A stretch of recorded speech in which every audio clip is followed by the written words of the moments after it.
Rahul മാങ്കൂട്ടത്തിലിനെ arrest രേഖപ്പെടുത്തിയിട്ടുണ്ട്. പക്ഷേ മുൻകൂർ ജാമ്യമുണ്ട്. അതുകൊണ്ട് തന്നെ രാഹുലിന് വൈകുന്നേരം മടങ്ങാനും കഴിയും. അമൽ തേനമറമ്പിൽ വിവരങ്ങളുമായി നമുക്കൊപ്പം തുടരുന്നുണ്ട്. അമൽ, കൃത്യമായ ഉപാധികൾ ഉണ്ടായിരുന്നു ജാമ്യം നൽകിയ സമയത്ത്. ആ ഉപാധികളൊക്കെ അതിന്റെ തുടക്കമാണ്. ഇന്ന് ചോദ്യം ചെയ്യലിൽ രാഹുൽ ഹാജരായിരിക്കുന്നു. എന്തൊക്കെ വിവരങ്ങളാണ് ഇനി രാഹുലിൽ നിന്ന് ശേഖരിക്കാനുള്ളത്?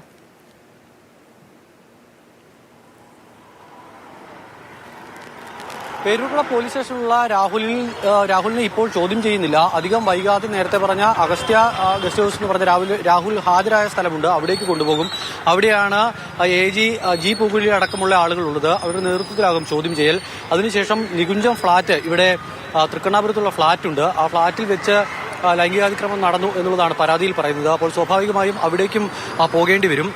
രാഹുൽ ഉപാധിയിൽ പറയുന്നത് രാഹുൽ 3 ദിവസം ഹാജരാകണം എന്നുള്ളതാണ്. രാവിലെ 10 മണിക്ക് ഹാജരായി വൈകുന്നേരം 4 മണിക്ക് രാഹുലിന് മടങ്ങാം. അറസ്റ്റ് രേഖപ്പെടുത്തണമെങ്കിൽ രേഖപ്പെടുത്താം. പക്ഷേ കോടതി ജാമ്യം അനുവദിച്ചാൽ വീട്ടിലേക്ക് മടങ്ങാൻ കഴിയും, തിരിച്ചു മടങ്ങാൻ കഴിയും. ഇന്നിപ്പോൾ ഈ നികുഞ്ച ഫ്ളാറ്റിലെത്തിച്ചുള്ള തെളിവെടുപ്പ് ഉണ്ടാകുമോ എന്ന് കണ്ടറിയേണ്ടിയിരിക്കുന്നു.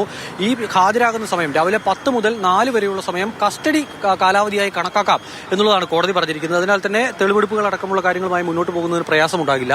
ഇന്നിപ്പോൾ മുഖ്യമന്ത്രിയുടെ പരിപാടി ഈ അഗസ്ത്യ ഗസ്റ്റ് ഹൗസിന് തൊട്ടപ്പുറയുള്ള പരേഡ് ഗ്രൗണ്ടിൽ നടക്കുന്നു എന്നുള്ളതിനാലാണ് രാഹുലിനെ ഇപ്പോൾ അവിടെ നിന്നും പുറത്തേക്ക് മാറ്റിയത്. മാധ്യമങ്ങളുടെ വലിയൊരു നിരയടക്കം അവിടെ ഉണ്ടായിരുന്നു.